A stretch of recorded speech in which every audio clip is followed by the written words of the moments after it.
Good afternoon all of you.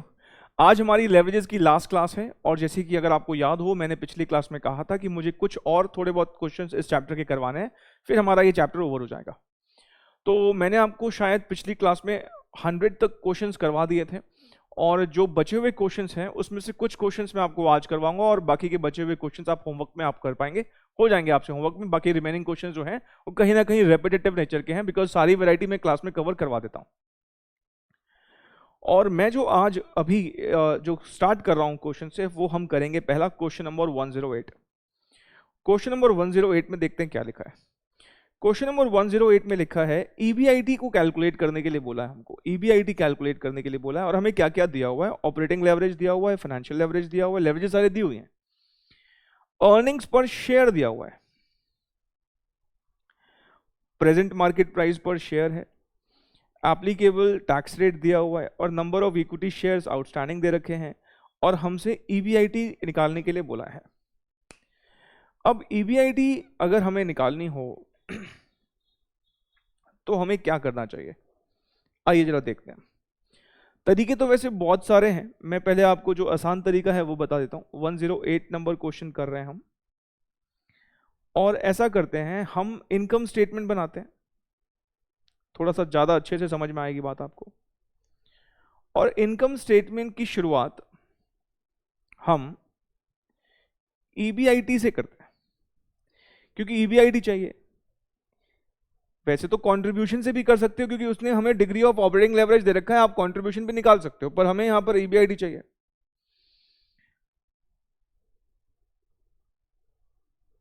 Minus tax EAT आ जाएगा। क्योंकि यहां पे प्रेफरेंस शेयर कैपिटल का कोई नामो निशान नहीं है तो हम कह सकते हैं कि यही अर्निंग आफ्टर टैक्स ईएई है। ये सबका सब किसके लिए है, इक्विटी वालों के लिए ही है। तो नंबर ऑफ इक्विटी शेयर्स को अगर मैं ईएटी से डिवाइड कर दूंगा तो हमारा क्या निकल आएगा, ईपीएस। क्योंकि यहां पर प्रेफरेंस डिविडेंड नहीं है तो earning available for equity share holder या अर्निंग आफ्टर टैक्स एक ही चीज हो गई।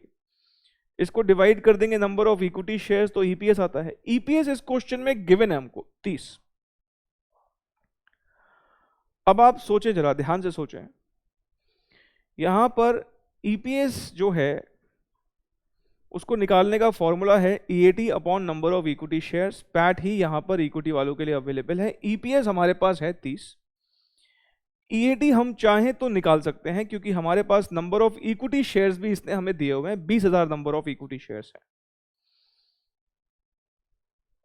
तो हम यहां पर ईएटी कंप्यूट कर सकते हैं। 20,000 मल्टीप्लाइड बाय 30 होता है 6 लाख रुपए। 6 लाख रुपए का अर्निंग आफ्टर टैक्स आ जाएगा। ठीक है, तो हम यहां पर वर्किंग नोट नंबर 1 में ऐसे डालकर 6 लाख रुपए लिख सकते हैं। अब अगर आपको याद हो पिछली क्लास, शायद लास्ट क्लास में मैंने बताया था, अगर आपके पास अर्निंग आफ्टर टैक्स हो और टैक्स रेट हो तो उसकी मदद से आप ईबीटी निकाल सकते हैं। ईबीटी निकालने के लिए मैंने आपको एक तरीका बताया था कि आप अर्निंग आफ्टर टैक्स को सीधा अगर 1 - t से डिवाइड कर दोगे तो वो सीधा आपको अर्निंग बिफोर टैक्स दे देगा। अब हमारा यहां पर जो टैक्स रेट है, टी जो है वो कितना दिया हुआ है, 33.0357%। ये परसेंटेज में है तो मैं इसको कह सकता हूं ये बेसिकली 0.330357 है। जैसे 50% को हम 0.5 लिखते हैं, 50/100 कर देते हैं, तो 33.035 को मैं क्या करूं, 100 से डिवाइड करूंगा तो ये 0.33 हो जाएगा। अर्निंग आफ्टर टैक्स आपने अभी निकाल ही रखा है 6 लाख। 1 - टैक्स रेट हमारा हो जाएगा 0.330357। तो 6 लाख को हम डिवाइड कर देंगे,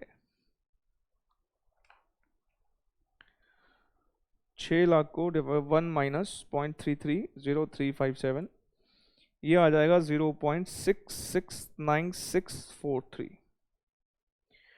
6 लाख डिवाइडेड बाय 0.669643 और आप देखो ये फिगर आ रही है, ऐसी फिगर आ रही है। अब देखोगे ना, अगर ध्यान से देखोगे तो इट इज नथिंग बट 8,96,000। बस 20 पैसे और जोड़ने हैं। अगर देखोगे जरा ध्यान से, मैं अगर यहां पर ये हो गया ना, अगर मैं इसमें सिर्फ 0.2 और जोड़ दूं तो ये कितना हो जाएगा, 8,96,000। तो अप्रोक्सीमेटली इट इज 8,96,000। तो मैं यहां लिख सकता हूं हमारा ईबीटी कितना आ गया, 8,96,000 का ईबीटी आ गया।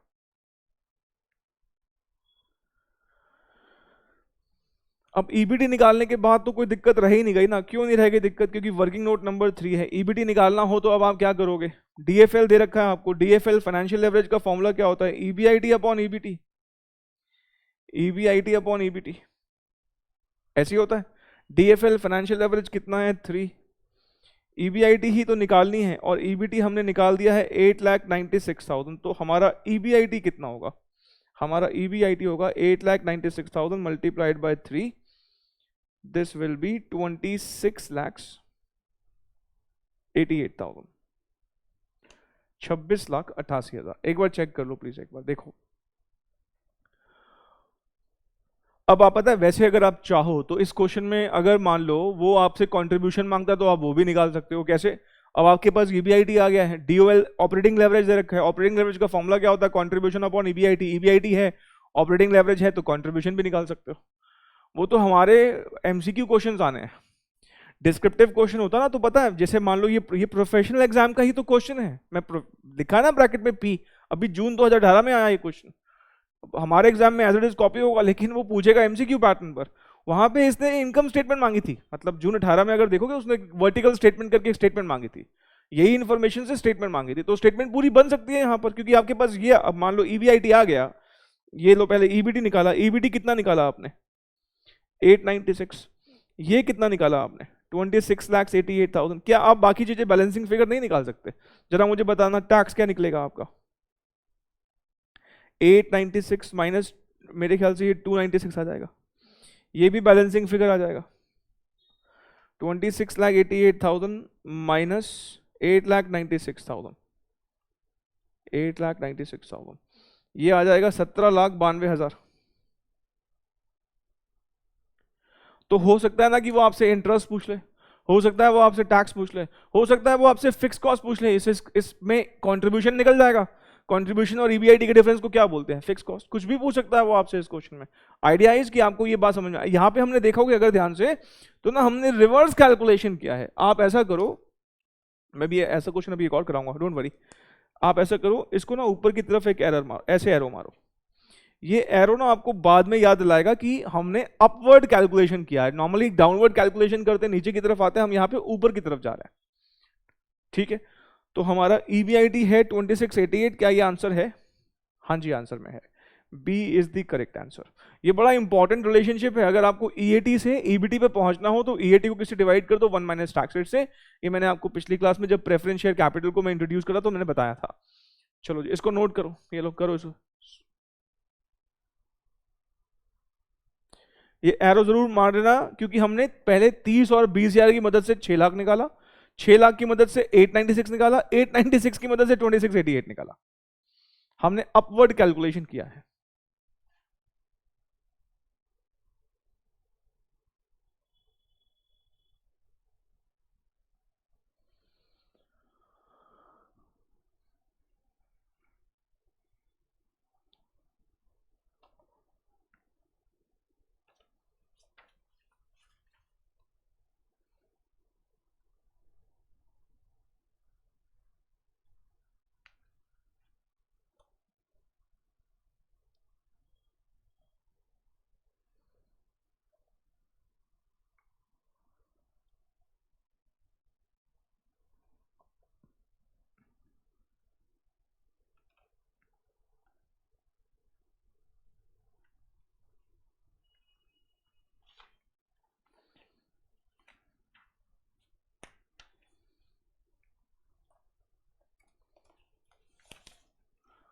चलो जी आगे बात करें। अगला क्वेश्चन जो मैं करवाऊंगा आपको वो वही नेक्स्ट क्वेश्चन है, 109 से लेकर 114 तक की कंबाइन इंफॉर्मेशन है, उसी को हम करेंगे। सबसे पहले तो आप देखोगे तो पहले 3 क्वेश्चन जो हैं इसमें, इसने हमसे ऑपरेटिंग, फाइनेंशियल और कंबाइंड लेवरेज मांगा है, ऑपरेटिंग, फाइनेंशियल और कंबाइंड लेवरेज मांगा है। तो पहले तो हम ये सब करने के लिए तो हमें इनकम स्टेटमेंट बनाना पड़ेगा ना। आइए हम शुरू करते हैं। हमें इस क्वेश्चन में सेल्स नहीं दी हुई, हमें इस क्वेश्चन में सेल्स नहीं दी हुई, तो आप लिख लो हम यहाँ पे कौन से क्वेश्चंस करने वाले हैं। 109 से लेकर 114 तक। तो सेल्स नहीं दी हुई तो क्या हुआ, यहां पे टोटल एसेट टर्नओवर रेशो दिया हुआ है, टोटल एसेट टर्नओवर रेशो दिया हुआ है 3, और इसका फॉर्मूला भी मैंने आपको लिखवाया था पीछे, अभी इसी चैप्टर में भी लिखवाया। हालांकि अकाउंट्स में रेशियोज की तो मैं बात ही नहीं कर रहा, इस चैप्टर में मैंने फॉर्मूलाज लिखवाए हैं। टर्नओवर रेशियोज की खास बात क्या होता है, न्यूमरेटर में सेल्स होता है, डिनोमिनेटर में हमारे पास वो कंपोनेंट होता है जिसकी वजह से ये निकाली होती है। तो sales upon total assets, total assets हमें कहाँ मिल जाएंगे, ये बैलेंस शीट दे रखी है, उससे ज्यादा और क्या दे, वो बाहर निकल के बताएगा आपको। एरी बैलेंस शीट में कितने लिखे हैं टोटल एसेट्स, ये दोनों मिला के टोटल एसेट्स हो गए ना, 3 लाख रुपए के टोटल एसेट्स हैं। तो हम सेल्स यहां पर निकाल सकते हैं, हमारी सेल्स कितने लाख रुपए की हो जाएगी, 9 लाख रुपए की सेल्स हो जाएगी। ठीक है, अब हम इनकम स्टेटमेंट बना के जो जो चीजें मांग रहा है वो देते जाएंगे।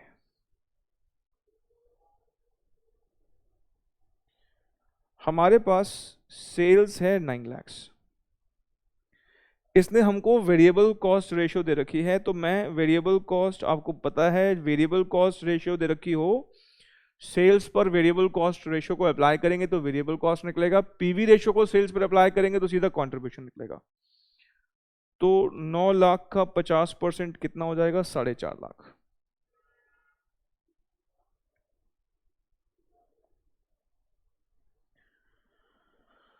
कंट्रीब्यूशन हमारा हो जाएगा 4.5 लाख, इसमें से माइनस कर देंगे फिक्स कॉस्ट। फिक्स कॉस्ट हमें दे रखी है 1.5 लाख रुपए की, और ये आ जाएगा हमारा ईबीआईटी। ईबीआईटी कितना आ गया, 3 लाख, माइनस इंटरेस्ट।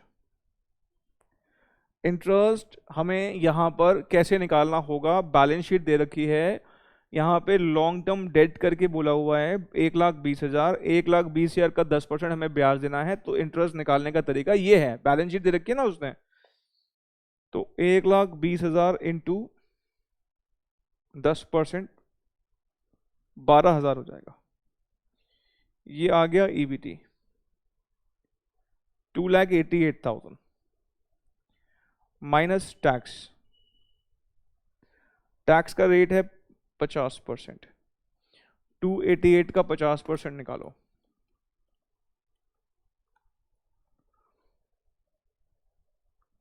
144। हमारा ईएटी कितना आ जाएगा, 144। ठीक है, प्रेफरेंस शेयर कैपिटल यहां पर है नहीं, तो प्रेफरेंस डिविडेंड की तो बात यहां पर कोई आएगी नहीं। अब 109 क्वेश्चन जो है, सबसे पहले उसने हमसे बोला है ऑपरेटिंग लेवरेज निकाल दो, मतलब डीओएल निकाल दे। फॉर्मूला होता है contribution upon EBIT. What is contribution, 4.5 lakh. What is EBIT, 3 lakh. Contribution upon EBIT 4.5 lakh divided by 3 lakh, कितना हो गया ये, 1.5। फिर हम निकालेंगे डीएफएल। डीएफएल का फॉर्मूला होता है ईबीआईटी अपॉन ईबीटी। ईबीआईटी कितना दे रखा है, 3 लाख, और ईबीटी कितना होता है, 288। 3 लाख को 288 से डिवाइड करो। सर ये तो होमवर्क में दे देते, ये क्यों करवा रहे हो आप, अरे इसके आगे एक क्वेश्चन है ना, और मैं क्यों करवा रहा हूँ, मैं अभी इसका एक बहुत बड़ा रहस्य भी बताऊंगा आपको, बहुत बड़ा तो नहीं पर हाँ कुछ बात बताऊंगा आपको। 1.05 टाइम्स डीसीएल। डीसीएल का फॉर्मूला होता है contribution upon EBT. What is contribution, 4.5 lakh. What is EBT, 288। 4.5 lakh को 288 से डिवाइड करो,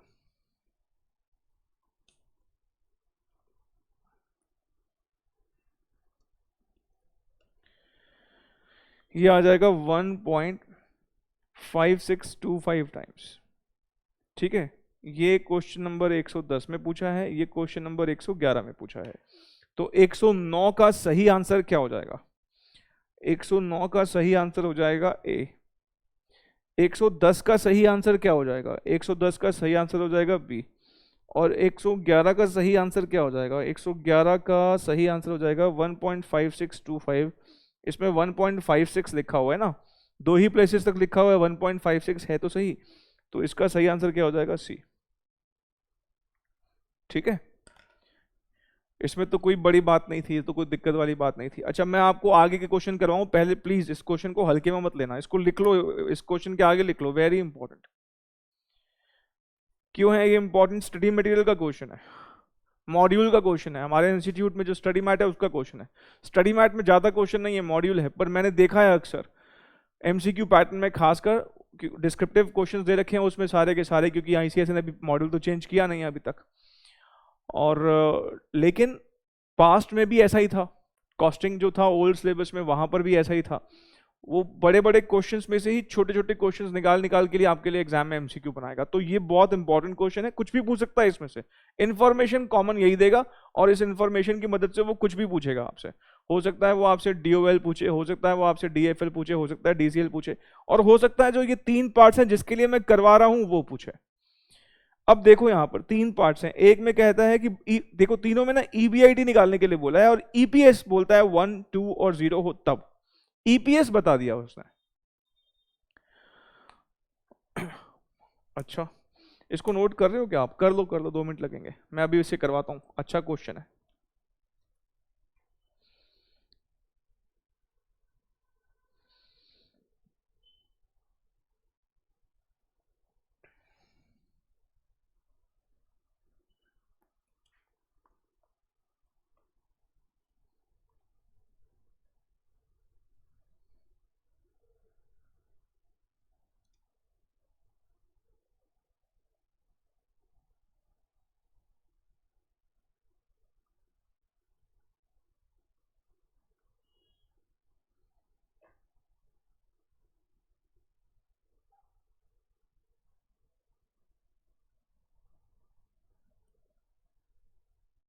चले नहीं करें, बात करें, आइए।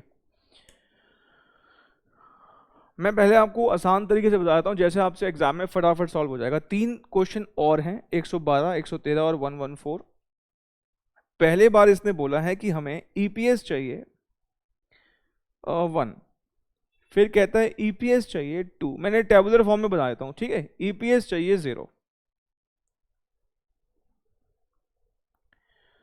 अच्छा, हमसे क्या निकालने के लिए बोला है? आप पहले 2 मिनट पहले समझ लो प्लीज सारे, अभी मैं कह रहा हूं ना, आप समझ लो पहले। ईबीआईटी हमसे क्या मांगा है? ईबीआईटी मांगा है। ईबीआईटी में से इंटरेस्ट माइनस करते हैं तो क्या आता है? ईबीआईटी में से इंटरेस्ट माइनस करते हैं तो ईबीटी आता है। ईबीटी में से टैक्स माइनस करते हैं तो क्या आता है? ईबीटी से टैक्स माइनस करते हैं तो ईएटी आता है। क्योंकि यहां पर प्रेफरेंस शेयर्स नहीं है, प्रेफरेंस शेयर्स नहीं है, तो नंबर ऑफ इक्विटी शेयर्स को ही मैं अगर ईएटी से डिवाइड कर दूंगा तो ईपीएस निकल आएगा। तो ईपीएस का यहां पे क्या फॉर्मूला हो गया? ईपीएस का यहां फॉर्मूला हो गया EAT upon number of equity shares, ठीक है। अच्छा, ईपीएस तो इसने दे ही दिए मेरे को, कह रहा है ये ईपीएस चाहिए, बताओ इस ईपीएस को कमाने के लिए कितना ईबीआईटी कमाऊं। ईपीएस तो इसने हमको दे ही दिया ना, यहां पर देखो जरा, ईपीएस तो हमें दे ही दिया। अब पेन छोड़ दो प्लीज, समझने में फोकस लगाओ। मैंने पिछला जो क्वेश्चन कराया था ना कहीं उसी कॉन्सेप्ट पर बेस्ड है। पिछले क्वेश्चन में भी तो ऐसा ही था, ईपीएस दे रखी थी उसने, यहां पर भी ईपीएस दे रखी है, और नंबर ऑफ इक्विटी शेयर्स भी हमें पता है 90,000 है। 90,000 को 10 से डिवाइड कर दोगे तो नंबर ऑफ इक्विटी शेयर्स कितने पता है हमको? 9,000 नंबर ऑफ इक्विटी शेयर्स है, कोई भी हो 9,000 है। अब आपको अगर ईपीएस पता हो और नंबर ऑफ शेयर्स पता हो तो क्या आप ईएटी नहीं निकाल सकते? What is the formula of EAT? बताना जरा, इससे ईएटी क्या हो जाएगा? ईपीएस में कहता हूं EAT upon number of equity shares है, तो ईएटी क्या हो जाएगा? ईएटी क्या हो जाएगा? ईपीएस को मैं मल्टीप्लाई कर दूंगा नंबर ऑफ इक्विटी शेयर्स से, तो ईपीएस को मैं मल्टीप्लाई कर दूंगा, ईपीएस को मैं मल्टीप्लाई कर दूंगा नंबर से, तो हमारा क्या निकल आएगा? ईएटी निकल आएगा। तो 9,000 इंटू 1 9,000, 9,000 इंटू 2 18,000, 9,000 इंटू 0 0। बहुत ऑब्वियस ही बात है ना, आपका ईपीएस 0 कब आएगा? जब ईएटी 0 होगा तभी तो 0 आएगा, और वैसे भी anything multiplied by 0 is 0। EPS को नंबर से मल्टीप्लाई करके ईएटी आ रहा है, तो 9,000 मल्टीप्लाइड बाय 0 विल बी 0। अब इसमें भी कोई दिक्कत नहीं है, आपके पास ईएटी है, आपको टैक्स रेट पता है यहाँ पर 50% का है, तो क्या आप ईबीटी नहीं निकाल सकते? डायरेक्टली ईबीटी निकालने का क्या तरीका होता है? डायरेक्टली ईबीटी निकालने का तरीका होता है ईएटी को 1 माइनस टैक्स रेट से डिवाइड कर दो।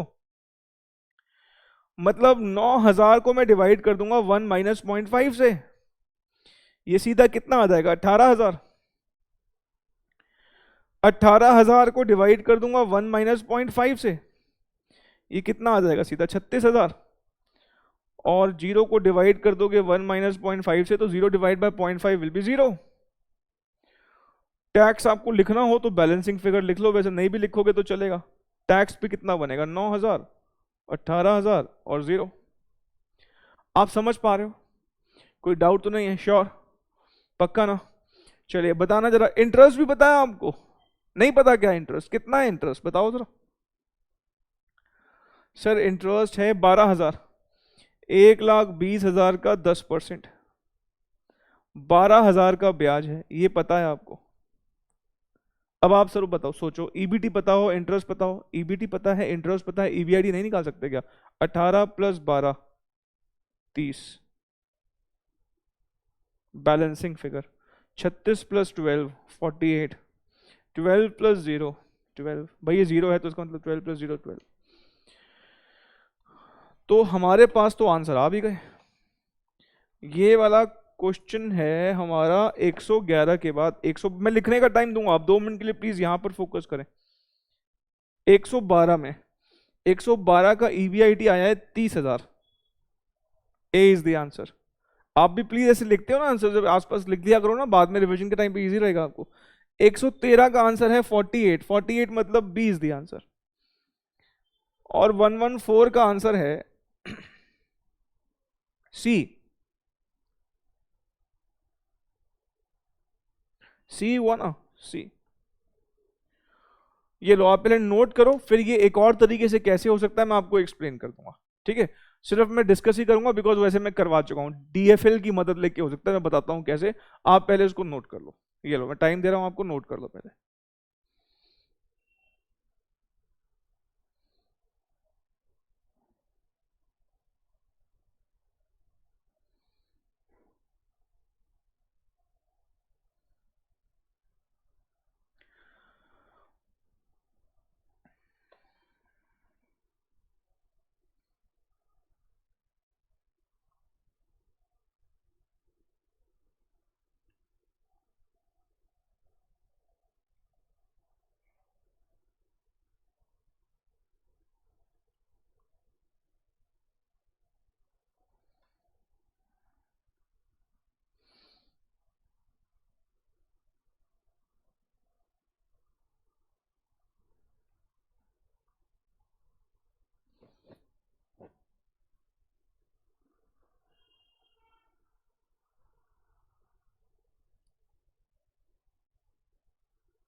हमने यहां पर भी रिवर्स कैलकुलेशन किया है।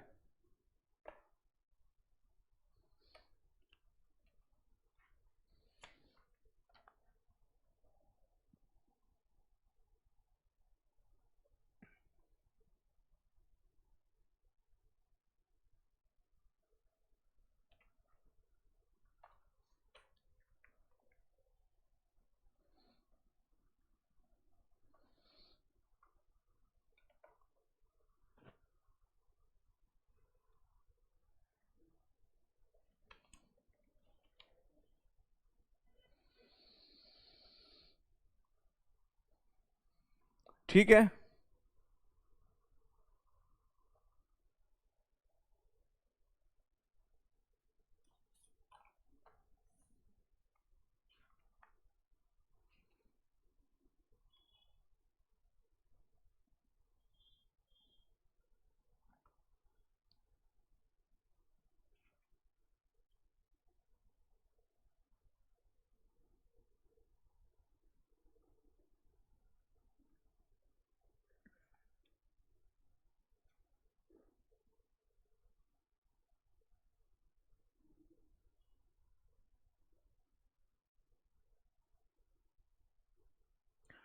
चले जी, करें बात करें।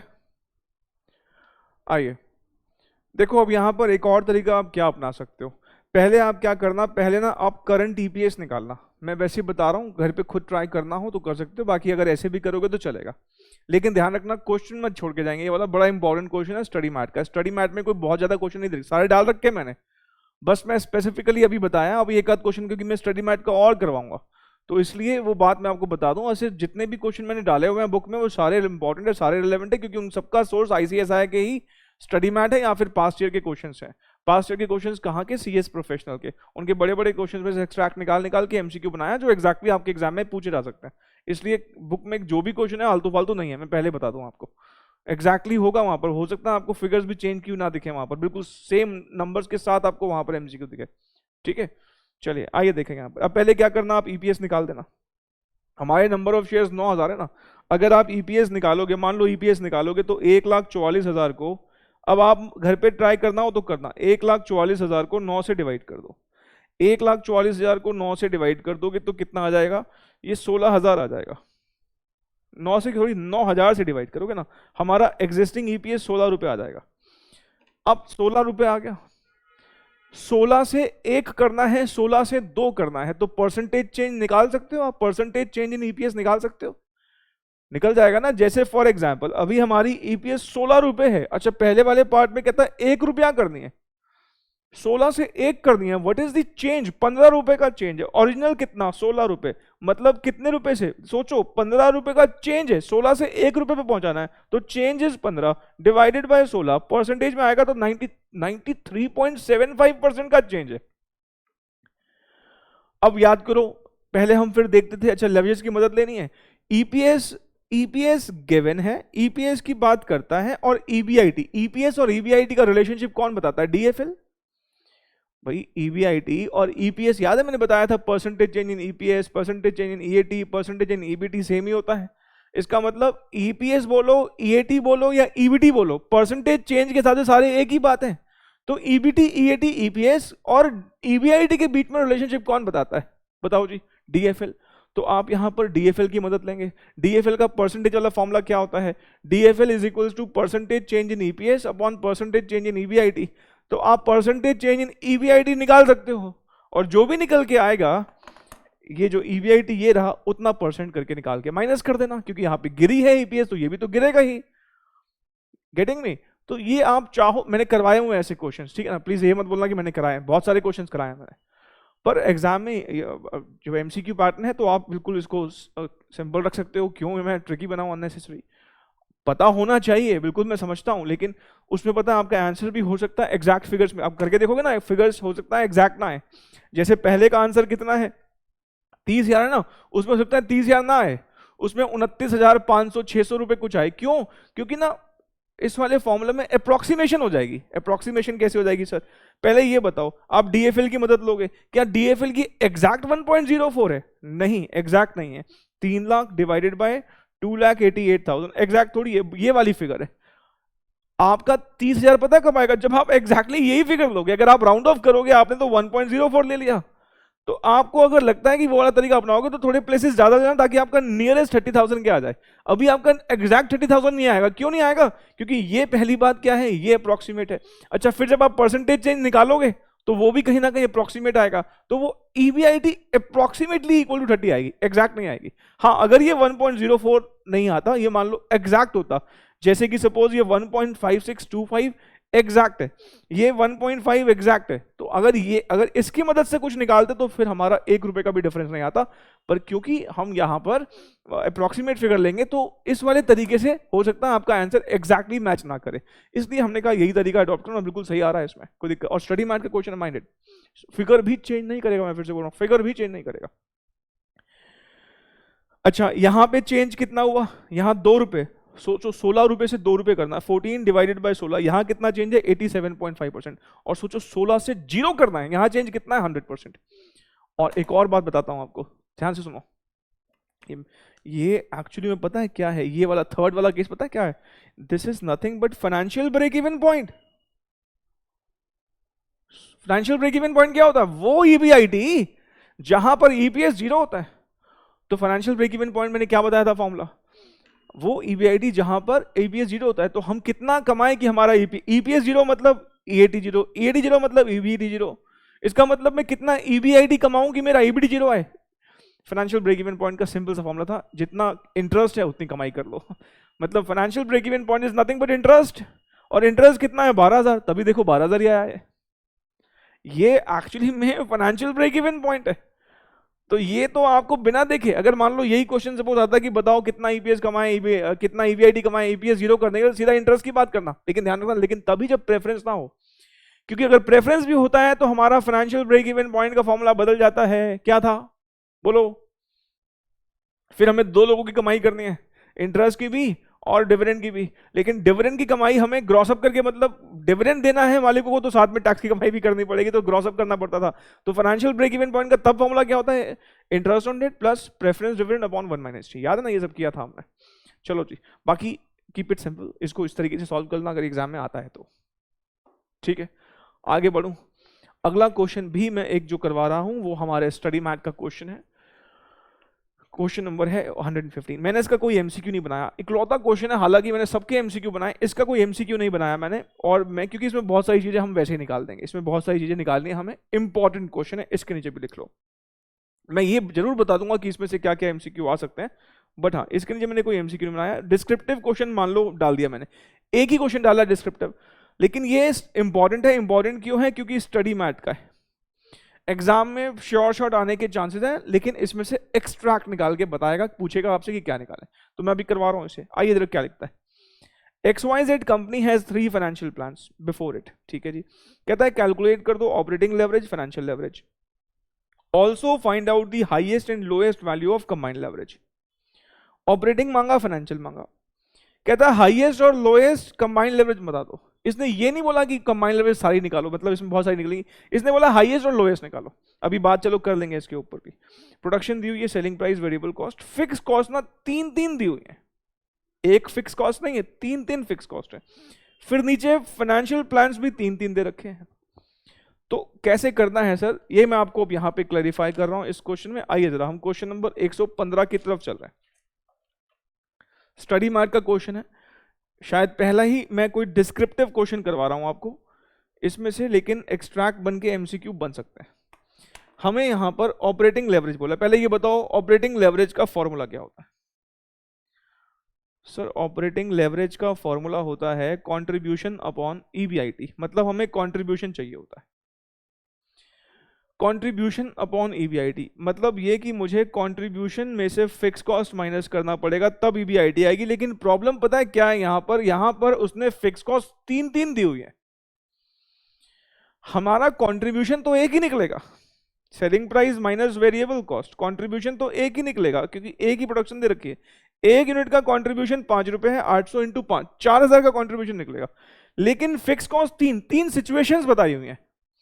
कह रहा हमें नहीं पता कि हमारी फिक्स कॉस्ट कितनी लगेगी, 1,000 भी लग सकती है, 2,000 भी लग सकती है और 3,000 भी लग सकती है। सिचुएशनल है ये, कहता है अभी हमें हमारे फिक्स खर्चे एग्जैक्टली नहीं पता, कहता अभी नया नया काम शुरू किया, हमें नहीं पता हमारी फिक्स कॉस्ट एग्जैक्टली कितनी लगेगी। इसने 3 सिचुएशन बता दी, 1 भी लग सकती है, 2 भी लग सकती है और 3 भी लग सकती है। इसका मतलब यहां पर डिग्री ऑफ ऑपरेटिंग लेवरेज 1 नहीं निकलेगी, 3 निकलेंगी। कितनी निकलेंगी? 3 निकलेंगी। क्यों 3 निकलेंगी? कंट्रीब्यूशन तो एक ही है 800, और 1 यूनिट का कंट्रीब्यूशन 5 रुपए, 4,000 का कंट्रीब्यूशन है। लेकिन फिक्स कॉस्ट 1 नहीं दी उसने, फिक्स कॉस्ट हमको 3 दिए हैं। कितनी फिक्स कॉस्ट दी है? 3 फिक्स कॉस्ट दी है। तो हम यहां पर क्या करेंगे, हम यहां पर 3 कॉलम बनाएंगे। सिचुएशन ए,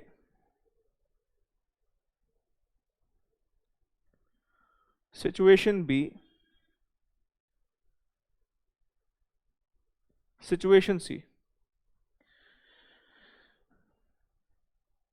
800 इंटू 5, ये 5 कैसे आया? 15 रुपए का सेलिंग प्राइस, 10 रुपए का वेरिएबल कॉस्ट, 4,000, 4,000, 4,000। क्या यहां तक कोई डाउट है? नहीं सर। माइनस फिक्स कॉस्ट, हमारी जो फिक्स कॉस्ट है कहता है 1,000 भी लग सकती है, 2,000 भी लग सकती है और 3,000 भी लग सकती है। अगर हमारी फिक्स कॉस्ट 1000 लगी तो हमारा EBIT 3000 होगा, अगर 2 लगी तो हमारा EBIT 2000 होगा, और अगर 3000 लगी तो हमारा EBIT 1000 होगा। और अब आप DOL निकाल सकते हो। DOL का क्या तरीका? Contribution upon EBIT। 4000 upon 3000, 4000 upon 2000, 4000 upon 1000। ये तो हो जाएगा 4 टाइम्स, ये हो जाएगा 2 टाइम्स, और ये हो जाएगा 1.33 टाइम्स। जरा देखना, 4 अपॉन 3 करना, यही आ रहा है क्या? 4000 अपॉन 3000, 1 ठीक है सर। अब ये MCQ कैसे पूछ सकता है? हो सकता है वो इतना ही इंफॉर्मेशन दे और आपसे 1 2 नहीं 3 DOL पूछे, और फिर A में 3 आंसर, B में 3 आंसर, C में 3 आंसर, D में 3 आंसर। पॉसिबिलिटी है, स्टडी मैथ का क्वेश्चन है, हो सकता है ऐसी फिगर्स दे दे आपको। ठीक है, एग्जामिनर की क्रिएटिविटी पे शक मत करना। आपको लग रहा होगा इतने बड़े क्वेश्चन में से क्या बना लेगा वो, बना लेगा वो, बिल्कुल। देखना आप, एग्जाम में ऐसे क्वेश्चन तो होंगे ना भाई। हम कोई CBSE का थोड़ी तैयारी कर रहे हैं कि हमें हमारी सारा का सारा पेपर NCERT की बुक से आएगा। प्रोफेशनल एग्जाम है भाई। 100 क्वेश्चंस में से हमारी लड़ाई, जो हमें पता है कि हम अपने आप अगर मेहनत बढ़िया से कर रहे हैं तो 70 75 80 85 कहीं नहीं गए, पर 10 12 15 10 से 15 के बीच में MCQs आप अच्छे वाले एक्सपेक्ट कर सकते हैं, जिसमें थोड़ा सा आपको आउट ऑफ द बॉक्स जाके सोचना पड़ सकता है। ठीक है, तो एग्जामिनर की क्रिएटिविटी की पे ज़्यादा शक मत करना आप। वो ऐसे ऐसे क्वेश्चन से भी MCQ बना देगा कि जहां से लगेगा कि यार ये क्या पूछ लिया इसने, ये तो बिल्कुल मैं तो सोच ही नहीं सकता था, ऐसे भी पूछ सकता है। ठीक है, बाकी ये 3 DOL निकल गई। अब यहाँ पे उसने मुझसे फाइनेंशियल लेवरेज भी मांगा है। अच्छा, फाइनेंशियल लेवरेज के लिए क्या चाहिए? EBIT upon EBT, EBIT upon EBT। अब आपके पास EBIT 3 है, ध्यान रखना, 3 EBIT है, मतलब यहां पर फाइनेंशियल लेवरेज ज्यादा निकलेंगे। अच्छा, EBIT में से क्या माइनस करते हैं? इंटरेस्ट। अब पेन छोड़ना प्लीज, बड़े ध्यान से सुनना मेरी बात को, हो सके तो पेन छोड़ के बिल्कुल ध्यान से सुनना। कहता है हमारे पास ना पैसा रेज करने के 3 ऑप्शन है। पहला ऑप्शन क्या है कि हम पैसा जब रेज करेंगे तो 12% डेट से हम करेंगे 5000। दूसरा ऑप्शन कहता है कि हम, देखो अगर आप देखोगे ना ध्यान से, तो ये बातें वैसे ना ऑप्टिमल कैपिटल स्ट्रक्चर में आप देखोगे अभी वहां पे, जब अभी आगे एक चैप्टर पढ़ोगे ऑप्टिमल कैपिटल स्ट्रक्चर। ये देखो हमारे पास टोटल 10,000 रुपए हैं हमारे बिजनेस में जो लगे हुए हैं। कह रहा जो ये हम 10,000 रेज, 5 + 5 7.5 + 5, कह रहा जो हम 10,000 रेज कर रहे हैं, हो सकता है कि हम 5,000 डेट से रेज करें, हो सकता है 2,500 भी रेज करें, हो सकता है 7,500 रेज करें। उसने डेट से पैसा रेज करने के 3 ऑप्शन बता दिए। अब प्रॉब्लम क्या है कि अगर आप डेट का अमाउंट बदलोगे तो इंटरेस्ट का अमाउंट बदल जाएगा। मतलब अगर आपने 5,000 रेज किया तो आपको इंटरेस्ट देना पड़ेगा 600 रुपए। अगर आपने 2,500 रेज किया तो 2,500 का 12% होता है 300 रुपए, और अगर आपने 7,500 रेज किया तो इसका होता है 12% 900 रुपए। मतलब इंटरेस्ट हमारे 3 पॉसिबल हैं। अगर इतनी उधारी करी तो 600 रुपए का ब्याज लगेगा, इतनी उधारी करी तो 300 का ब्याज लगेगा, इतनी उधारी करी तो 900 का ब्याज लगेगा। अब सोचना ध्यान से, EBIT भी 3 है, बड़े बड़े ध्यान से सुनना। 3,000 की EBIT लूंगा और 3 तरह के इंटरेस्ट, मतलब 3 EBT सिर्फ इस एक EBIT की मदद से निकल सकते हैं। एक बार 3,000 में से 900 कितने 600 माइनस किए, एक बार 300 माइनस किए, एक बार 900 माइनस किए। इस एक EBIT की मदद से 3 EBT निकल सकती है। जैसे एक कंट्रीब्यूशन की मदद से आपने 3 EBIT निकाली, क्योंकि 3 फिक्स कॉस्ट थी। इंटरेस्ट वाली भी 3 कॉस्ट है, वो भी फिक्स है। EBIT की मदद से, एक EBIT की मदद से 3 EBT निकल सकते हैं। इसका मतलब 3 EBIT की मदद से 9 EBT निकल सकता है। ये क्वेश्चन जब एग्जाम में आता था तो ऐसा नहीं कि ये 8-8 नंबर का क्वेश्चन था, आता था ये 8 नंबर 12 नंबर, जब डिस्क्रिप्टिव क्वेश्चंस होते थे। हमसे तो यहां पर एक ही चीज पूछेगा ना वो। आप मेरी बात को समझ पा रहे हैं? तो आइए हम अब क्या करेंगे, लिखना। अब हमें पता है कि हमें DFL के लिए EBIT और EBT चाहिए। मैं हालांकि अब हेडिंग डाल रहा हूं computation of DFL and DCL, ठीक है। और पहले लिखेंगे पर्टिकुलर्स,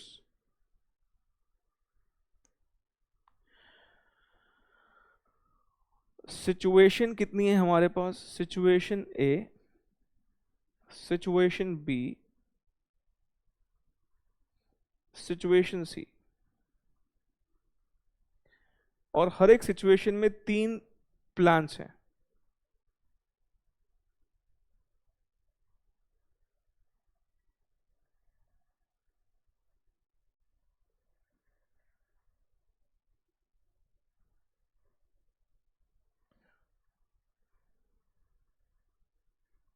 अरे भाई जगह ही बहुत कम बची है मेरे पास।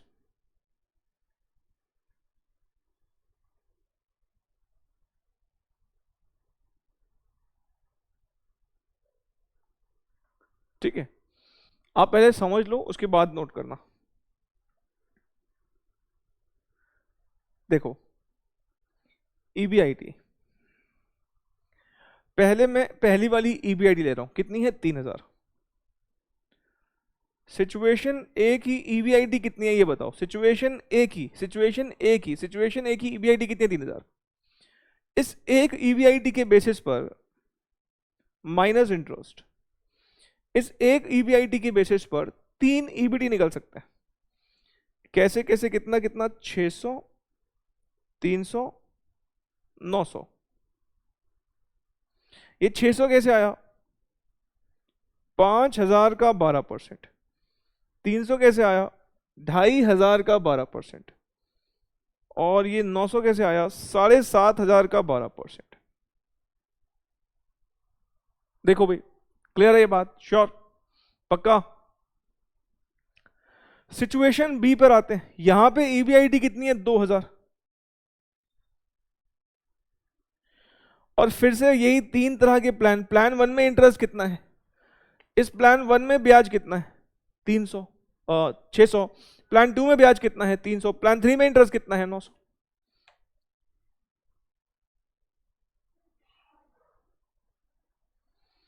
यहां पर है 1000, 600, 300, 900। चेक करो भाई, क्लियर है, श्योर, बढ़े आगे बढ़े। अब हमारे पास कितनी EBT आ गई, 9 EBT आ गई, 2400, 2700,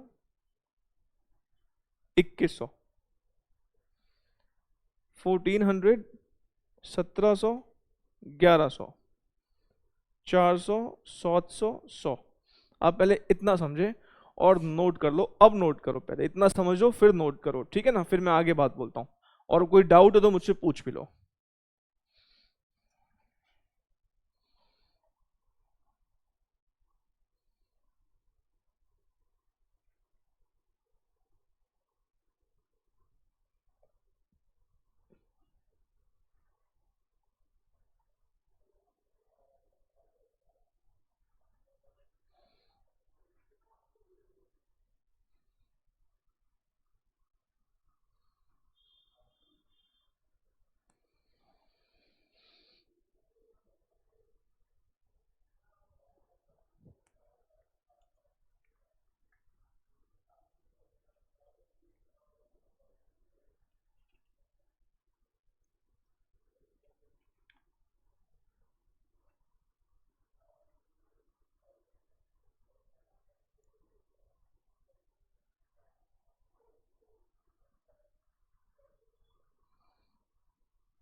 चले जी, देखा। एक बच्चे कह रहे सर एक बार थोड़ा सा फिर से एक्सप्लेन कर देंगे क्या आप। हाँ हाँ क्यों नहीं, ये लो भाई फिर से बोल देते हैं, क्या दिक्कत है। देखो ध्यान से, हमारे यहाँ पर कहता है प्रोडक्शन है 800 यूनिट की, और हम 1 यूनिट पर 5 रुपए का कंट्रीब्यूशन कमाते हैं। कंट्रीब्यूशन एक ही है भाई, एक ही प्रोडक्शन कर रहे हैं 800 यूनिट की, एक ही कंट्रीब्यूशन है, लेकिन फिक्स कॉस्ट 3 है। कह रहा 3 सिचुएशन हो सकती है, हमें नहीं पता कि कौन सी सिचुएशन अरेज होगी, तो आप तीनों का बता दो एक बार।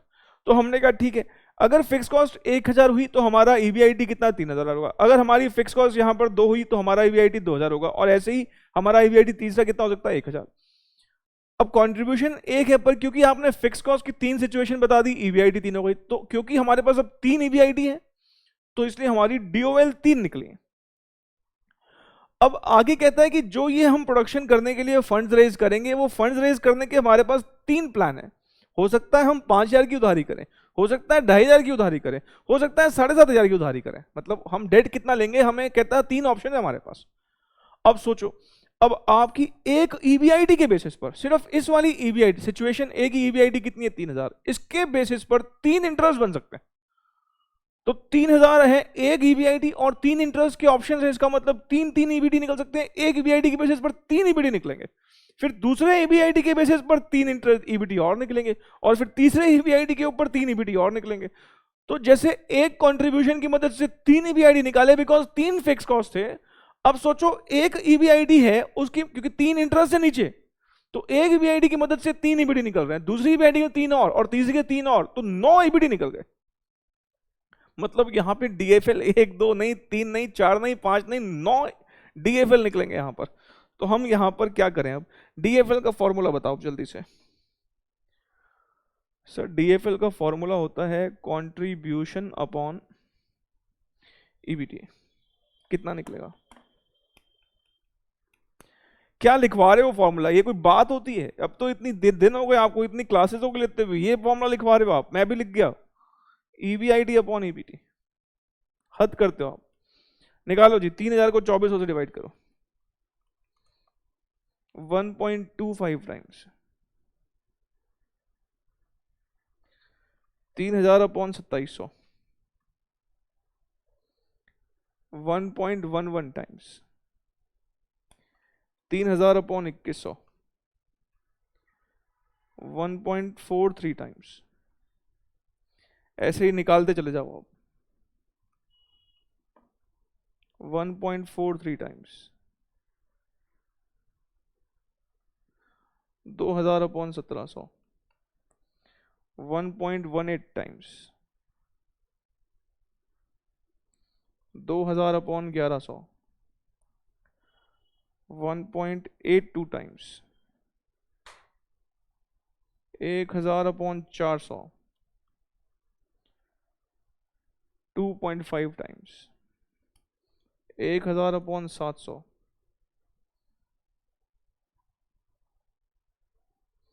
1,000 अपॉन 100, 10 टाइम्स। सर आपने तो डीसीएल कैसे निकालोगे, उसके लिए तो कंट्रीब्यूशन भी चाहिए होता है। अरे क्या जरूरत है यहाँ पर आपको कंट्रीब्यूशन चाहिए, यहाँ पर आपको पता है डीसीएल का एक फॉर्मूला पता नहीं आपको, डीएफएल को डीओएल से मल्टीप्लाई कर दो डीसीएल निकलता है, बोलो। तो डीएफएल निकल गया, इस डीएफएल को किससे मल्टीप्लाई कर दूं, डीओएल से।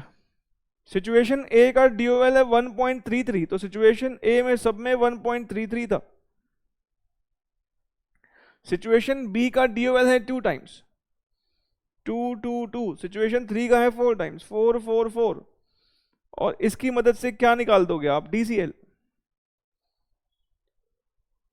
मल्टीप्लाई करो भाई इन सबको, 1.25 मल्टीप्लाइड बाय 1.33, 1.66 टाइम्स,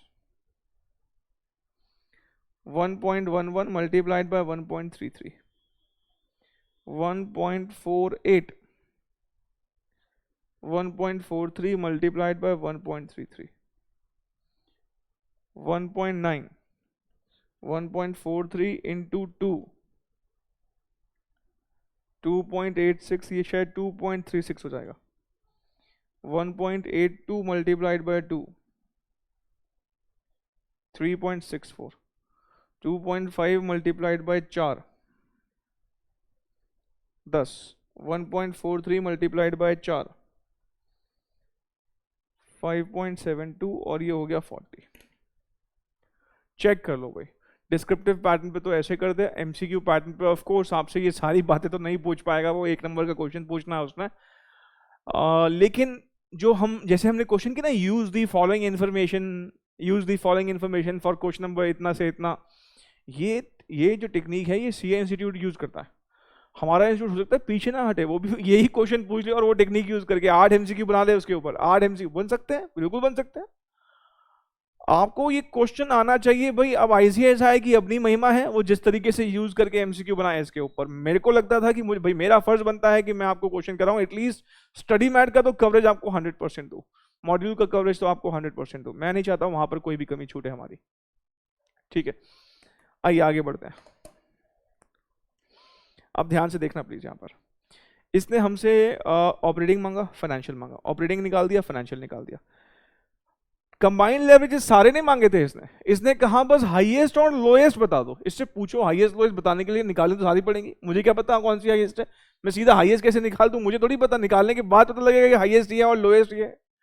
तो इसने भले ही बोला हो कि हाईएस्ट और लोएस्ट ही निकालो, लेकिन हाईएस्ट और लोएस्ट बताने के लिए मुझे सारी की सारी लेवरेजेस निकालनी पड़ेंगी, सबकी डीसीएल निकालनी पड़ेगी। ठीक है, तो अब जरा बताना इन सब में हाईएस्ट कौन सी है, हाईएस्ट कौन सी है। हाईएस्ट डीसीएल 40 टाइम्स है।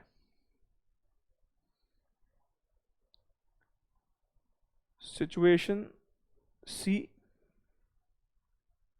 प्लान 3। ठीक है, लोएस्ट कौन सा है, 1.48 से कम तो मुझे कहीं पे कुछ दिख नहीं रहा। Lowest TCL 1.48 times. सिचुएशन ए प्लान 2, सिचुएशन ए प्लान 2। ठीक है, चलो भाई ये क्वेश्चन भी हमने कर लिया है, और आगे क्या करवाऊं मैं आपको, रुको बताता हूं अभी। पहले तो एक क्वेश्चन नंबर ना 116 और है, ये पहले इसको नोट कर रहे हो आप, कर लो पहले नोट, बजाय सर नोट तो करने तो पहले करो करो नोट करो।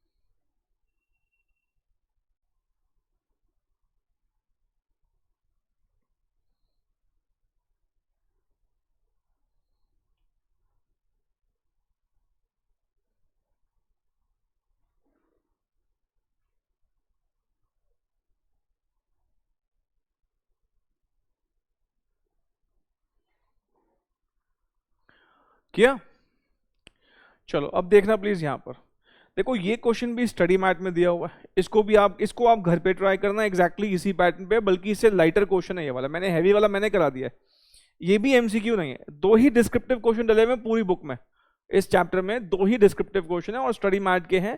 मैं चाहता तो इसके ऊपर एमसीक्यू नीचे बना सकता था कि बताओ सिचुएशन ए का डीओएल क्या है, सिचुएशन ए का प्लान 2 का डीएफएल क्या है, मैं ये सब बना सकता था एमसीक्यू, बट मेरे को लगा कि बहुत सारे अननेसेसरी एमसीक्यू बन जाएंगे, तो मैंने कहा इस क्वेश्चन को ही सॉल्व करवा देता हूँ। ठीक है, हो सकता था वो भी, बट कोई बात नहीं, एग्जाम के लिए इंपॉर्टेंट है ये वाला भी, और आप चाहें तो इसके आगे भी इंपॉर्टेंट लिख लें, ये आप घर पे खुद करना, थोड़ा सा आपकी प्रैक्टिस हो जाएगी इस क्वेश्चन को लेकर। इसमें बस एक बात का ध्यान रखना, यहां पर इंस्टॉल्ड कैपेसिटी है 5000 यूनिट्स की, लेकिन हम प्रोडक्शन ना जो प्रोडक्शन या सेल कर रहे हैं कहता है 60% ही कर पा रहे हैं। भाई जितना कैपेसिटी होता है जरूरी थोड़ी वो पूरा का पूरा यूटिलाइज हो सके।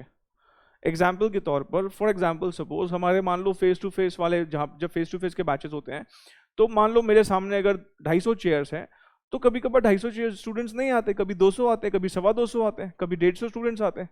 भाई कहीं ना कहीं देखोगे तो कैपेसिटी पूरा यूटिलाइज नहीं हुआ, जितना हो सकता था वो पूरा कैपेसिटी यूटिलाइज नहीं हुआ।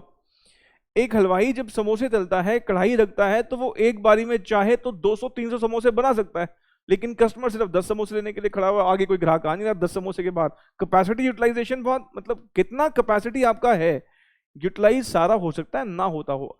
एक ऑर्गेनाइजेशन मतलब एक ऑर्गेनाइजेशन, एक ऑटोमेकर मान लो कोई है, कोई कार मेकर है, हो सकता है कि वो पूरे साल में 10 लाख गाड़ियां बना के बेच सकता हो, लेकिन उसकी गाड़ी की डिमांड ही इतनी नहीं है, गाड़ियां सिर्फ 6 लाख बिकती हैं उसकी, 10 लाख बना के बेच सकता है, प्रोडक्शन इतनी हो सकती है, लेकिन डिमांड होगी तो बनाएगा ना, वो बनाएगा किसके लिए? तो जितना हमारा इंस्टॉल कैपेसिटी होता है, हम हो सकता है कि वो उतना प्रोडक्शन ना करें, क्योंकि हमारे जो प्रोडक्ट है उसकी डिमांड इतनी नहीं है।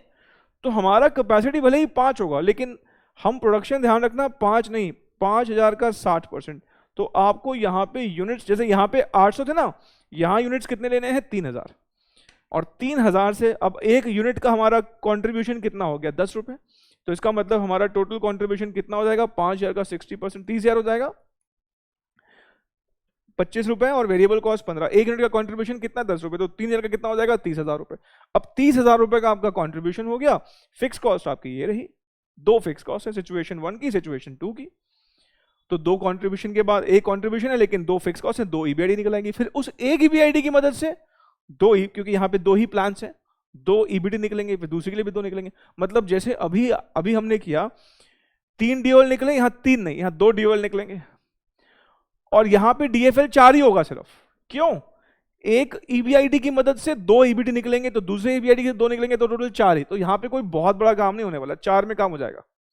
इसको होमवर्क लिख लो प्लीज, मतलब होमवर्क बचा हुआ सारा आपको होमवर्क ही करना है, वैसे हो जाएगा ये क्वेश्चन आपसे। अच्छा, इसका सॉल्यूशन पीछे नहीं होगा, क्योंकि पीछे सारे एमसीक्यू के आंसर्स हैं।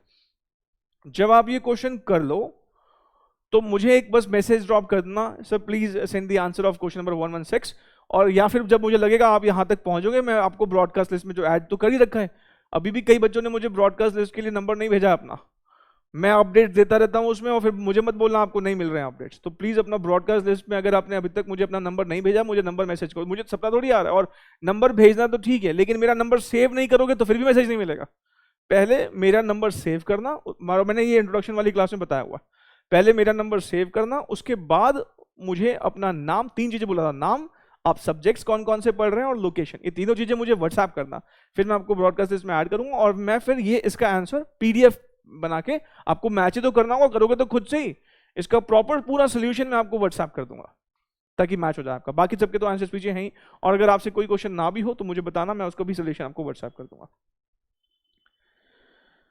ठीक है, चलिए अगला क्वेश्चन आप 117 पढ़िएगा फटाफट, 117 नंबर क्वेश्चन पढ़िए अभी, ये रहा आपके सामने।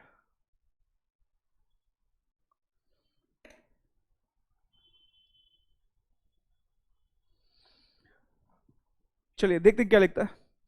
कहता है you are a finance manager in Big Pen Limited. कहता है आप एक कंपनी के फाइनेंस मैनेजर हैं। अच्छा जी। कहता है हमारी कंपनी का ऑपरेटिंग लेवरेज 5 है और फाइनेंशियल लेवरेज 3 है, और हमारी कंपनी का जो एमडी है, कहता है your MD has found that degree of operating and degree of financial leverage of your nearest competitor small are 6 and 4। हमारी कंपनी का डीओएल 5 और डीएफएल 3, और हमारा नियरेस्ट कॉम्पिटिटर जो है उसका नाम है स्मॉल पेन लिमिटेड, उनका जो डीओएल है कहता है 6 है और ये 4 है, और कहता है इन हिज ओपिनियन, मतलब एमडी के ओपिनियन में कहता है स्मॉल पेन बेटर है। कहता है वो उसने क्या रीजनिंग दी है? कहता है वो बेटर इसलिए क्योंकि उनका हायर लेवरेज है।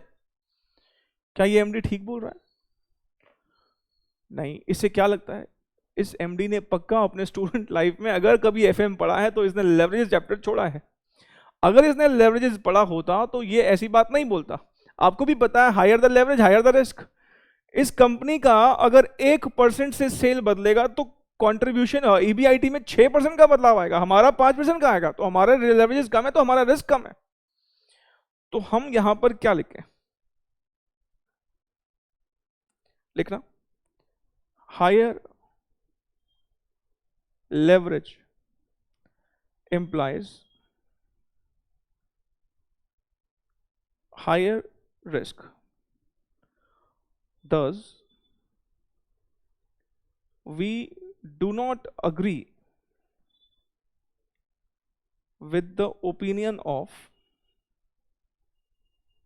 managing director। तो ये क्वेश्चन जो है इसका आंसर होगा बी, नो। लिखा है do you agree? No, we do not agree. क्यों अग्री नहीं करते भाई? ज्यादा डीएल मतलब वो तो ज्यादा रिस्की ऑर्गेनाइजेशन है। ठीक है, तो ये क्वेश्चन हमारा हो गया। एक नोट लिखो आप, एक नोट लिखना।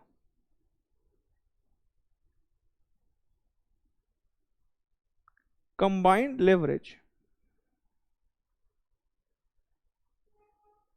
is also known as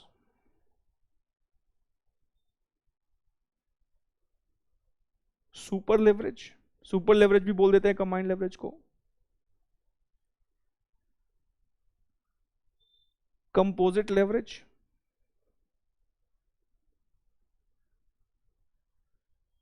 overall leverage. ठीक है, कंबाइंड लेवरेज को सुपर लेवरेज क्यों बोल देते हैं? बिकॉज ऑपरेटिंग लेवरेज सिर्फ बिजनेस रिस्क बताता है, फाइनेंशियल लेवरेज सिर्फ फाइनेंस रिस्क बताता है, और कंबाइंड दोनों को बताता है। ऑफ कोर्स इसलिए ज्यादा सुपीरियर है, इसलिए सुपर लेवरेज बोल देते हैं। कंपोजिट मतलब भी कहीं ना कहीं टोटल की बात करता है, कंबाइंड की बात करता है, ओवरऑल भी कहीं ना कहीं दोनों को साथ में जोड़ने की बात करता है। तो ये नाम है कंबाइंड लेवरेज के, बड़े ऑब्वियस है नाम है, कॉमन सेंस लगाते हुए समझ में आ रहा है, हाँ ये वर्ड्स ठीक है। एक बात मैं आपको बता दूं, हमारे इंस्टीट्यूट ने अभी रिसेंटली स्टडी मटेरियल के पीछे, मतलब जहां पे स्टडी मैट खत्म होता है, मॉड्यूल खत्म होता है, वहां पर ना एक सैंपल टेस्ट पेपर डाल दिया है। सैंपल टेस्ट पेपर उन्होंने डाले हैं, एमसीक्यू डाले हैं, मतलब 100 एमसीक्यूज डाले हैं। कायदे से तो आईसीएसआई को पूरा मॉड्यूल चेंज करना चाहिए था, बट इतना वक्त उनके पास शायद है नहीं, और लास्ट में एक सैंपल पेपर डाल के कहते हैं कि भाई हमने तो पूरा सिलेबस मतलब हमने तो पूरा मॉड्यूल चेंज कर दिया। ऐसे होता नहीं है वैसे, बट कोई बात नहीं, मैं करवा रहा हूँ आपको सारे क्वेश्चंस। पर हाँ, उस मॉड्यूल में जो वो सैंपल पेपर डाला है, मैंने आपको टेंशन लेने की जरूरत नहीं है, मैंने वो बुक में इनकॉर्पोरेट कर दिया है, तो वो मैं करवाऊंगा आपको सारा। ठीक है, तो लेवरेजेस के उसमें कुछ क्वेश्चंस डले हुए हैं जो मैं आपको करवा रहा हूं, और ऐसा देखा गया है अक्सर कि जो सैंपल टेस्ट पेपर जो डालता है आईसीएसआई, पास्ट में कॉस्टिंग के स्टडी मैट में भी डाला था, ओल्ड सिलेबस में जो कॉस्टिंग था, उसमें से जनरली 2-3 क्वेश्चन आ जाते हैं एग्जाम में। तो वो 100 में से पूरे सिलेबस में कहीं पे भी 2-3 क्वेश्चन हो सकता आ जाए, तो इसलिए हम उसे भी करके जाएंगे। ऑफ कोर्स अगर 2-3 नंबर हमें मिल सकते हैं, मुझे पता है कि वो वाले क्वेश्चन आ सकते हैं, तो क्यों ना कराऊं आपको।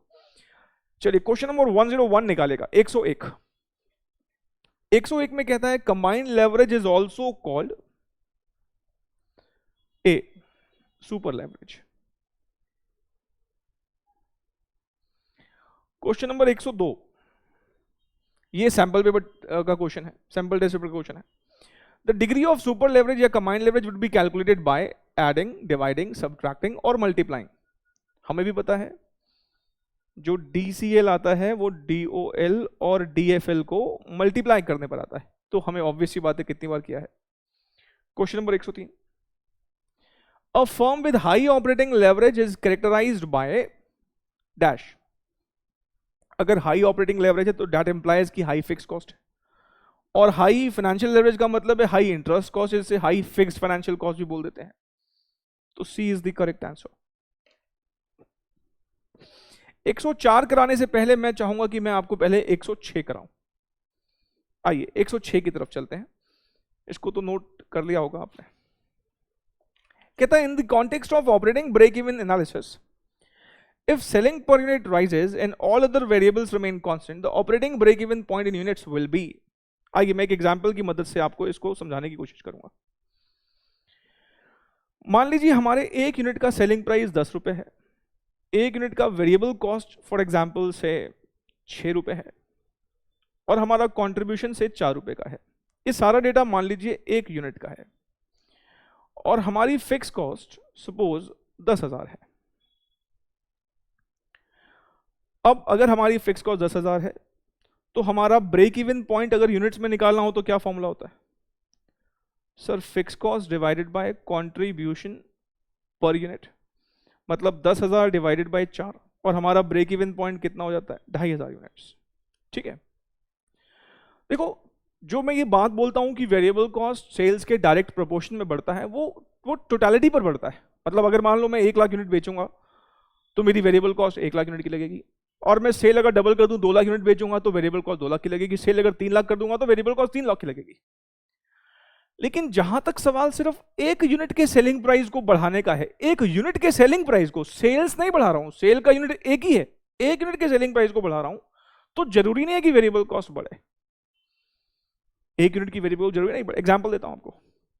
मान लो सपोज हमने समोसे की कई बार बात करी है, मान लो आपकी समोसे की दुकान है, बहुत बढ़िया चलने लगी आपकी, बहुत टेस्टी समोसा बनाते हैं आप, बहुत बढ़िया चलती है, दूर दूर से खाने आते हैं समोसा आपका, और आपके समोसे का जो प्राइस है वो 10 रुपए। आपने देखा अरे इतने दूर दूर से लोग आ रहे हैं, आपको लगता है यार डिमांड बढ़ रही है हमारी, तो आपने प्रीमियम चार्ज करना शुरू कर दिया, आपने महंगा कर दिया अपना समोसा।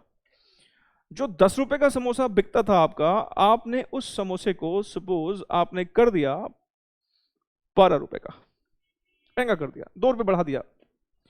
अब आप समोसे का प्राइस बढ़ाएंगे तो क्या आप अपने जो सप्लायर हैं जिससे आप आलू खरीदते हैं उसको बोलेंगे भाई तू भी अपने आलू का दाम बढ़ा? भाई बढ़ा ही नहीं है मार्केट में, मैं कैसे बढ़ा दूं? मतलब आप ऐसे थोड़ी बोलेंगे। भाई आपका समोसे का प्राइस बढ़ाने का रीजन अलग है। आपने क्यों बढ़ाया है? क्योंकि आपका समोसा मार्केट में ज्यादा बिकने लगा तो आपने प्रीमियम चार्ज करना शुरू कर दिया। लेकिन आलू का रेट तो वही है, आलू का रेट तो वही है, 1 यूनिट का वेरिएबल कॉस्ट तो वही सेम है। उल्टा भी हो सकता था। मान लो कि आपके यहाँ पे कंपटीशन इतना बढ़ गया कि आपके आसपास इतने ज्यादा दुकान खुल गई हलवाइयों की, आपका समोसा बिकना कम हो गया। उस केस में आपको हो सकता है प्राइस गिराना पड़ जाए। 10 रुपए का समोसा अब आपको 8 में बेचना पड़ गया, आपको लगता है प्राइस सेंसिटिव मार्केट है, 10 का 8 में करना पड़ गया। क्या अब आप आलू वाले को बोल सकते हैं भाई तू समोसा आलू सस्ता कर, 6 का 5 कर? कहे भाई मैं क्यों करूं, तुम्हारी दुकान पिट रही है तो तुम उसका बर्डन मेरे ऊपर क्यों डाल रहे हो? नहीं। तो 1 यूनिट का सेलिंग प्राइस अगर बढ़ता घटता है, जरूरी नहीं है कि वेरिएबल कॉस्ट बढ़े घटे, दो एट टाइम्स वो अगर मैं सेलिंग प्राइस छेड़ता हूं तो कई बार वो वेरिएबल कॉस्ट का ही कॉन्सिक्वेंस होता है। फॉर एग्जांपल एक कार मैन्युफैक्चरर गाड़ी बनाने के लिए स्टील खरीदता है, स्टील का दाम बढ़ गया तो जनरली वो कार का भी दाम बढ़ा देता है। कभी कभार सेलिंग प्राइस वेरिएबल कॉस्ट का ही कॉन्सिक्वेंस होता है। बट यहां पर देखो उसने लिखा हुआ है, साफ साफ बोला हुआ है, if selling price per unit rises and all other variables remain constant, मतलब उसने बोला और कुछ में और किसी चीज में छेड़खानी नहीं है, मतलब 12 का 6 ही है, तो हमारा कंट्रीब्यूशन कितना हो जाएगा 6। हमारी फिक्स कॉस्ट कितनी रहेगी? फिक्स कॉस्ट में नाम ही है फिक्स है तो वो सेम रहेगी। तो अब हमारा ब्रेक इवन पॉइंट क्या हो जाएगा? 10,000 डिवाइडेड बाई 6, 10,000 को 6 से डिवाइड करो, 1667 अप्रोक्सीमेटली। इसका मतलब हमारा ब्रेक इवन पॉइंट जल्दी आ गया। पहले 2,500 यूनिट पे आता था, अब कितने पर आ गया? 1667 पर आ गया। ऐसा क्यों हो रहा है? पहले हमें 1 यूनिट पे 4 रुपए बचते थे, तो 10,000 की फिक्स कॉस्ट रिकवर करने के लिए 2,500 बेचना पड़ता था। अब हमें 1 यूनिट पे 6 रुपए बचते हैं, तो हमें अब 1667 ही बेचना पड़ता है। तो मुझे बताओगे क्या आंसर होना चाहिए? सेलिंग प्राइस बढ़ने से क्या हुआ? हमारा ब्रेक इवन पॉइंट जो है इट हैज फॉलन। तो क्या लिखेंगे? Operating break even point in units will fall. ठीक है, 106 का सही आंसर क्या है? अच्छा, उल्टा भी हो सकता था। मान लो ये बोलता कि सेलिंग प्राइस डिक्रीज हुआ है, इस क्वेश्चन का एक मॉडिफाइड क्वेश्चन भी हो सकता है, सेलिंग प्राइस डिक्रीज हुआ है, फॉल्स। तो अगर बताओ 10 का अगर 8 हो जाता तो 6 2, अब 10,000 को रिकवर करने के लिए 2 रुपए के हिसाब से यूनिट बचा, मतलब हमारा ब्रेक इवन पॉइंट 5 हो जाता। फिर 2.5 से 5, इसका मतलब अगर पर यूनिट प्राइस सेलिंग प्राइस गिराओगे तो हमारा ब्रेक इवन पॉइंट ऊपर चले जाएगा और देर से आएगा। सेलिंग प्राइस बढ़ाने से कंट्रीब्यूशन ज्यादा बच रहा है तो वो जल्दी आ जाएगा ब्रेक इवन पॉइंट। ठीक है, तो आई होप कि आपको ये समझ में आ गया होगा। क्वेश्चन नंबर 104 करने के लिए भी मैं एक एग्जांपल दूंगा, बिकॉज स्टेटमेंट्स हैं ऐसे समझ में नहीं आएंगे। क्वेश्चन नंबर 104, मान लीजिए हमारा कंट्रीब्यूशन 10,000 है, फिक्स कॉस्ट भी 10,000 है, तो हमारा EBIT 0 हो जाएगा। मुझे बताओगे व्हाट इज DOL? मैंने करवाया हुआ है सर, 10,000 अपॉन 0। अगर डिनोमिनेटर में 0 होता है ये क्या होता है? इनफाइनाइट। याद है इनफाइनाइट? इनफाइनाइट मतलब कोई अति ही नहीं है, इनफाइनाइट रिस्क है हमारा। मान लीजिए हमारा कंट्रीब्यूशन बढ़ जाता है,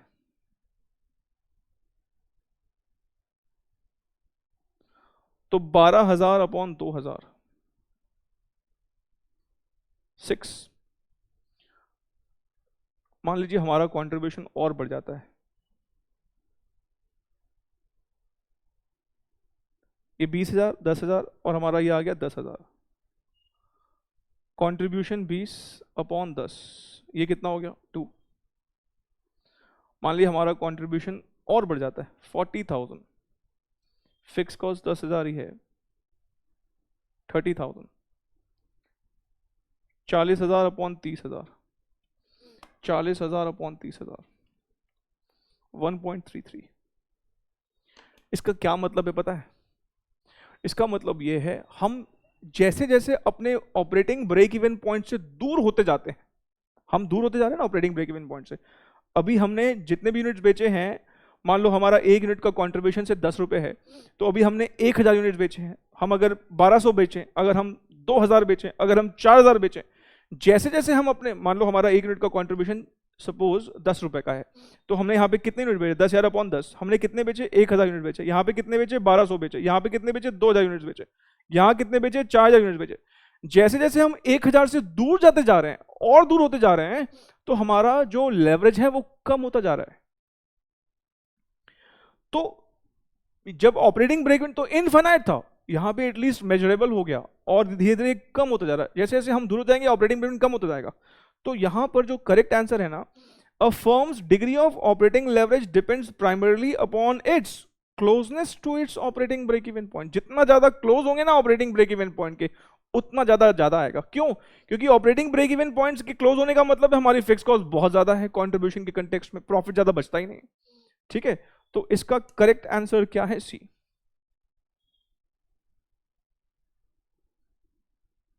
104 सी इज द करेक्ट आंसर। ठीक है, हम कितना क्लोज हैं ब्रेक इवन पॉइंट के, उतना ज्यादा हमारा, जितना ज्यादा आप ब्रेक इवन पॉइंट के नजदीक होंगे आपका ड्यूअल ज्यादा, और दूर जाते जाओ ड्यूअल अपने ब्रेक इवन पॉइंट से दूर जाते जाओ। 1000 यूनिट है ना, आप 50 यूनिट बेचो, आपकी फिक्स कॉस्ट तो सेम रहेगी। फिक्स कॉस्ट देखो, कई बच्चे सोचते हैं कि लेवल ऑफ फिक्स कॉस्ट पे डिपेंड करता है। नहीं, ऐसा नहीं है। मान लो, मैं एक बात कहता हूं, मान लो हमारी फिक्स कॉस्ट 10,000 से 10 बढ़ती जा रही है फिक्स कॉस्ट, लेकिन कंट्रीब्यूशन 4 गुना बढ़ रहा है, तो हमारा ड्यूअल, एक एग्जांपल देके बताता हूं, अगर किसी को ये लग रहा है तो मान लो कंट्रीब्यूशन 10,000, फिक्स कॉस्ट 10,000 या 9,000, हमारा EBIT कितना होगा? 1,000। हमारा DOL कितना? 9 टाइम्स 10 अपॉन 1, सॉरी 10 अपॉन 1 कितना? 10 टाइम्स हो गया 10,000।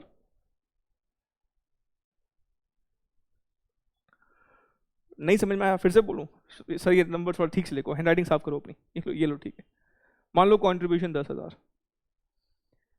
माइनस फिक्स कॉस्ट मान लो 9,000, EBIT 1,000, हमारा DOL कितना? 10,000 अपॉन 1,000, 10 टाइम्स। मान लो हमारी फिक्स कॉस्ट 9,000 की 90,000 हो जाती है, मान लो, लेकिन हमारा कंट्रीब्यूशन जो अभी 10,000 है, मान लो वो 1 करोड़ हो जाता है। अब माइनस करो 1 करोड़ में से 90,000,